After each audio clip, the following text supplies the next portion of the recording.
ರಾಜ್ಯಪಾಲರ ಆದೇಶವನ್ನು ತೆಗೆದುಕೊಂಡು ಹೈಕೋರ್ಟ್ನ ಮೆಟ್ಟಲೇರಿದಂಥ ಸಂದರ್ಭದಲ್ಲಿ ಕೆಳ ನ್ಯಾಯಾಲಯಕ್ಕೆ ತಡೆಯಾಜ್ಞೆ ಕೂಡ ಇತ್ತು. ನಿನ್ನೆ ದಿನ ಏನು ರಾಜ್ಯ ಉಚ್ಚ ನ್ಯಾಯಾಲಯ ತೀರ್ಪನ್ನು ಕೊಟ್ಟು ರಾಜ್ಯಪಾಲರ ನಿರ್ಣಯ ಸರಿಯಾಗಿದೆ, ಕ್ರಮಬದ್ಧವಾಗಿದೆ, ಮೈಸೂರಿನ ಮೂಡ ಹಗರಣದಲ್ಲಿ ರಾಜ್ಯಪಾಲರ ಒಂದು ಆದೇಶ ಕ್ರಮಬದ್ಧವಾಗಿದೆ, ತನಿಖೆ ಆಗಬೇಕು ಅನ್ನುವ ವಿಚಾರವನ್ನು ನಿನ್ನೆ ರಾಜ್ಯ ಉಚ್ಚ ನ್ಯಾಯಾಲಯ ನೀಡಿತ್ತು. ಮತ್ತು ಸೆಷನ್ಸ್ ಕೋರ್ಟ್ ಅಥವಾ ಸ್ಪೆಷಲ್ ಕೋರ್ಟ್ಗೇನು ತಡೆಯಾಜ್ಞೆ ಇತ್ತು ಅದರ ತೆರವು ಕೂಡ ನೀಡಿತ್ತು ರಾಜ್ಯ ಉಚ್ಚ ನ್ಯಾಯಾಲಯ. ಹಾಗಾಗಿ ಇಂದು ಈ MP MLA court, special court, ಜನಪ್ರತಿನಿಧಿಗಳ ವಿಶೇಷ ನ್ಯಾಯಾಲಯ ಮೈಸೂರಿನ ಮೂಡ ಪ್ರಕರಣದಲ್ಲಿ ಒಂದು ಮಹತ್ತರವಾಗಿರ್ತಕ್ಕಂಥ ಆದೇಶವನ್ನು, ತೀರ್ಪನ್ನು ಇವತ್ತು ನೀಡಿದೆ. ಆ ತೀರ್ಪಿನ ಅನ್ವಯ ಮೈಸೂರಿನ ಮೂಡ ಹಗರಣದಲ್ಲಿ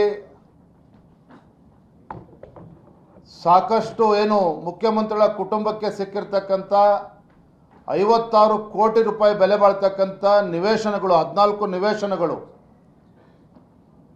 ಇದರಲ್ಲಿ ಸಾಕಷ್ಟು ಅಕ್ರಮಗಳು ನಡೆದಿದೆ. ಸಿದ್ದರಾಮಯ್ಯನವರ ಮುಖ್ಯಮಂತ್ರಿಗಳ ಒಂದು ಬಾಮಯದಲ್ಲಿ ಖರೀದಿ ಮಾಡಿದಂಥ 3 ಎಕರೆ ಜಮೀನು, ಆ ಜಮೀನನ್ನು ದೇವರಾಜಿಂದ ಖರೀದಿ ಮಾಡಿದ್ರು. ಮತ್ತು ದೇವರಾಜ್ ಹೆಸರಲ್ಲಿ ಏನು ಡಿನೋಟಿಫಿಕೇಶನ್ ಕೂಡ ಆಗಿತ್ತು. ಇವೆಲ್ಲವೂ ಕೂಡ ಕ್ರಮಬದ್ಧವಾಗಿ ಇರಲಿಲ್ಲ ಅನ್ನುವ ಅಂಶವನ್ನು ಕೂಡ ಈ ಕೆಳ ನ್ಯಾಯಾಲಯ, ಜನಪ್ರತಿನಿಧಿಗಳ ವಿಶೇಷ ನ್ಯಾಯಾಲಯ ಇವತ್ತಿನ ತೀರ್ಪಿನಲ್ಲಿ ಗಮನಿಸುತ್ತಾ ಈ ವಿಚಾರಗಳ ಬಗ್ಗೆ, ಈ ಅಕ್ರಮದ ಬಗ್ಗೆ ಸಮಗ್ರವಾಗಿ ತನಿಖೆ ಆಗಬೇಕು,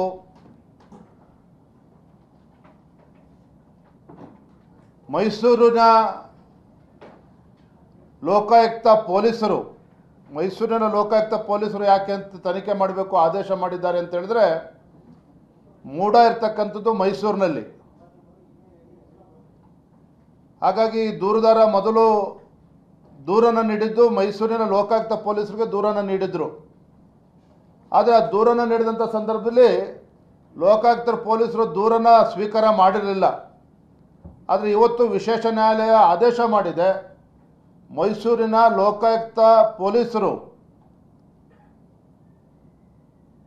ಮೂಡ ಹಗರಣವನ್ನು ತೆಗೆದುಕೊಂಡು 3 ತಿಂಗಳಲ್ಲಿ ಇದ್ರ ಬಗ್ಗೆ ತನಿಖೆ ನಡೆಸಬೇಕು, 3 ತಿಂಗಳಲ್ಲಿ ವರದಿಯನ್ನು ನೀಡಬೇಕು ಅಂತೇಳಿ ಈಗಾಗಲೇ ವಿಶೇಷ ಜನಪ್ರತಿನಿಧಿಗಳ ನ್ಯಾಯಾಲಯ ಈಗ ಆದೇಶವನ್ನು ಮಾಡಿದೆ ಇವತ್ತು.